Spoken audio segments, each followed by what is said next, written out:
Vincent, avec votre projet, on peut aller vraiment très loin. Je voudrais qu'on regarde quelques images de ce projet intitulé Paris 2050 et que vous envisagez donc dans les années qui viennent. Des immeubles qui ne ressemblent en rien à ceux dans lesquels nous habitons aujourd'hui. Ça, par exemple, regardez sur cette image, c'est la rue de Rivoli ?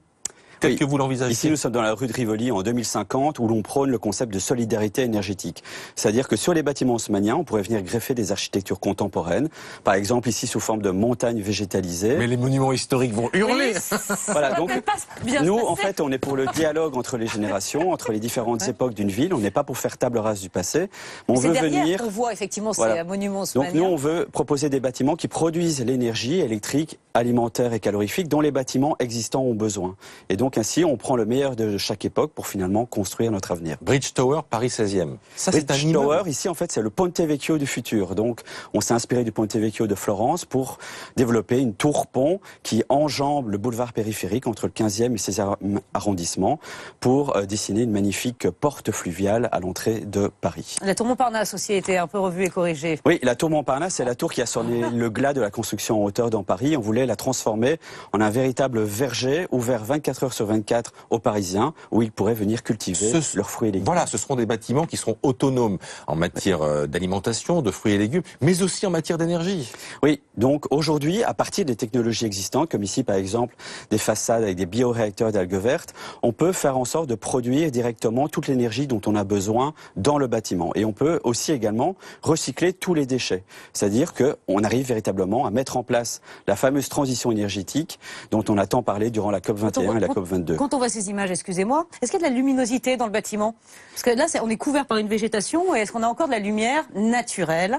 Le but, effectivement, avec toutes ces écailles en verre notamment, c'est d'amener un maximum de lumière naturelle à l'intérieur des parkings, à l'intérieur des cages d'escalier, à l'intérieur des cages d'ascenseurs, pour baisser finalement l'éclairage artificiel et la ventilation mécanique. C'est passionnant, c'est tellement futuriste qu'on se dit qu'on a du mal à imaginer que ça puisse exister un jour. Vous les avez déjà construit ces bâtiments quelque part? L'exercice ici, c'était de travailler avec la mairie de Paris et les services de l'écologie urbaine, mais aussi de travailler avec des universitaires, avec des scientifiques, pour prouver qu'aujourd'hui, on peut construire une nouvelle génération post-carbone à partir des technologies existantes. Et effectivement, on a notamment un grand chantier à Taïwan, qui est en construction depuis 7 ans, qui va être livré ici en septembre 2017. C'est un bâtiment qui est recouvert de plus de 23 000 arbres et arbustes, qu'on appelle une architecture carbo-absorbante. C'est-à-dire que ce bâtiment sera capable d'absorber 135 tonnes de CO2 dans l'atmosphère de la ville. Ça représente plus ou moins ce que peuvent émettre une trentaine de voitures durant une année. J'étais inquiet pour les charges, mais non finalement.